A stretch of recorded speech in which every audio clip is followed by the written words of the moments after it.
नमस्ते दोस्तों, स्वागत है आप सबका हमारे YouTube चैनल पर। आज के इस वीडियो में हम देखेंगे कि हम बच्चों को घर पे ABCD कैसे पढ़ा सकते हैं। बच्चों को हम शुरू में उन्हें ट्रेसिंग करना सिखा देते हैं, लेकिन ABCD लिखने के लिए या याद करने के लिए हमें पता नहीं होता कि उन्हें हम कैसे पढ़ाएं।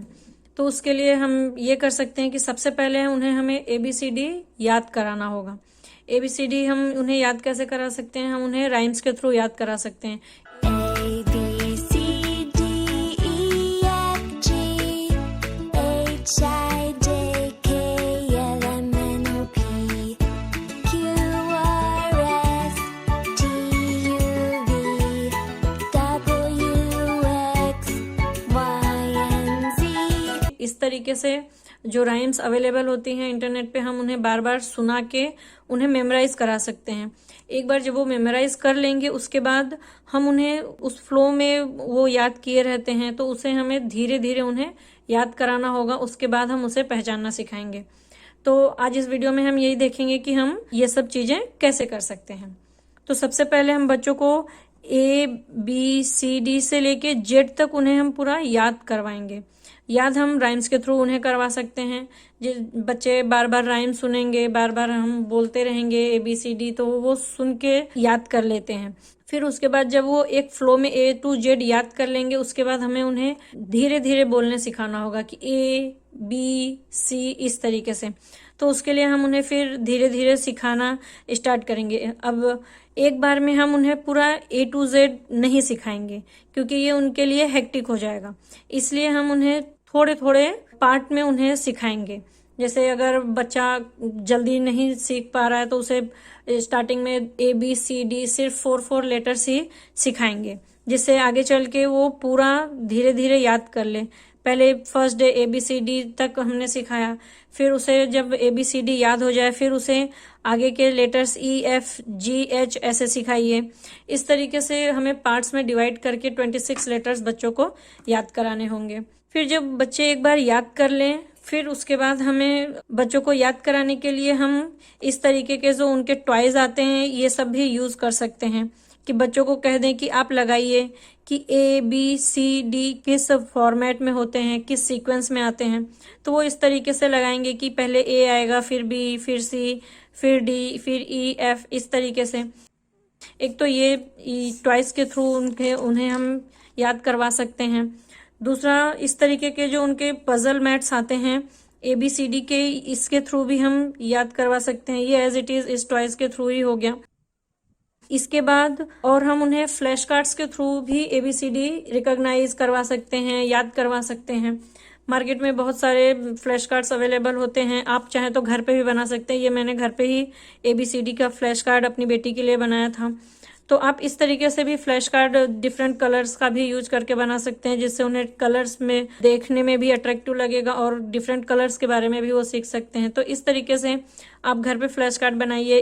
ABCD बड़े बड़े भी बना सकते हैं, छोटे भी बनाइए। फिर उसके बाद बच्चे जब एक बार इन फ्लैश कार्ड्स के थ्रू या फिर इस टॉयज के थ्रू ABCD सीख जाते हैं, तो उन्हें याद करने में बिल्कुल परेशानी नहीं होती। फिर उसके बाद हम इस तरीके के जो पजल मैट्स बड़े बड़े आते हैं, ये भी हम यूज करके इसके थ्रू बच्चे खेल भी सकते हैं। कि उनसे कह दीजिए कि आप अटैच करते रहिए, अटैच भी करेंगे, वो रिकॉग्नाइज भी करेंगे।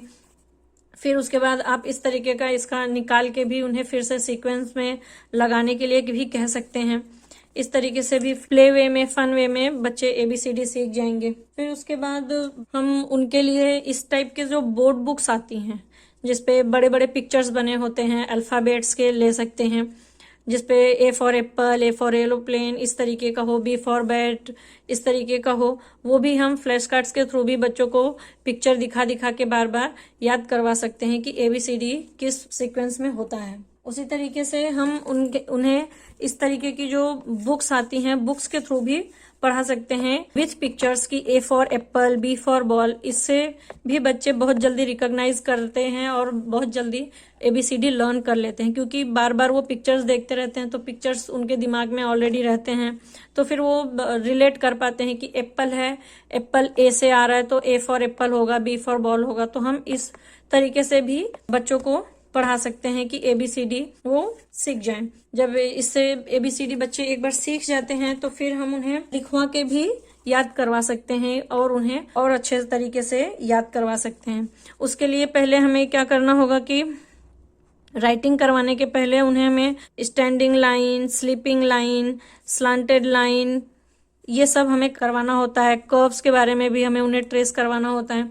एक बार जब हम ये ट्रेसिंग करवा देंगे उसके बाद हम बच्चों को इस तरीके से लेटर्स दे सकते हैं बड़े बड़े फॉर्म में कि वो ट्रेस करें। फिर वो जब बार बार इस लेटर को ट्रेस करेंगे तो उनके दिमाग में ये बैठ जाता है कि हाँ ये A होता है, ये B होता है। तो बार बार जब हम उन्हें ट्रेस करवाएंगे तो इसके थ्रू भी उन्हें ABCD बहुत अच्छे से याद हो जाती है। क्योंकि जैसा कि हम सब जानते हैं बार बार पढ़ने से अच्छा होता है कि हम कुछ बार लिखें तो वो जल्दी याद होता है। तो जब बच्चों को पहले हम राइम्स के थ्रू पढ़ा देंगे, फिर ABCD बार बार रिमेम्बर करवा के बार बार बुला के याद करवा देंगे, फिर उसके बाद हम इस तरीके के टॉयज के थ्रू या फिर फ्लैश कार्ड्स के थ्रू जब एक बार हम उन्हें करवा देंगे उसके बाद लास्ट ऑप्शन रहता है कि हम उन्हें बार बार लिखवाएं। जब बच्चों थोड़ा सा लिखना सीख जाएं तो हम उन्हें ABCD जब बार बार लिखवाएंगे, बार बार ट्रेसिंग करवाएंगे तो उन्हें और जल्दी याद हो जाएगा। इसलिए लास्ट ऑप्शन हम ट्रेसिंग करवाएंगे बच्चों से, जिससे कि वो ABCD बहुत अच्छे तरीके से याद कर सके। आज के लिए इतना ही। आई होप आप सबको ये वीडियो पसंद आए। वीडियो अगर पसंद आए तो लाइक एंड शेयर कीजिए।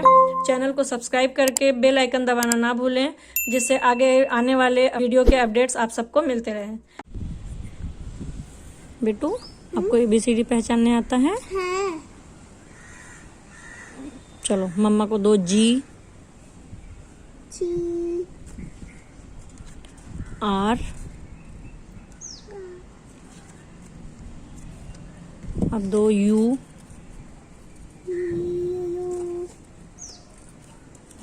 O, A, अब दो Y, Q, सारे नजदीक कर लो अब। चलो दो, अब मुझे F,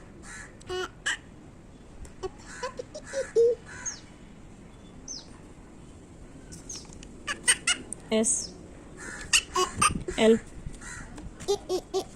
L for Lion. दो E, M, M, M for Monkey. I, P,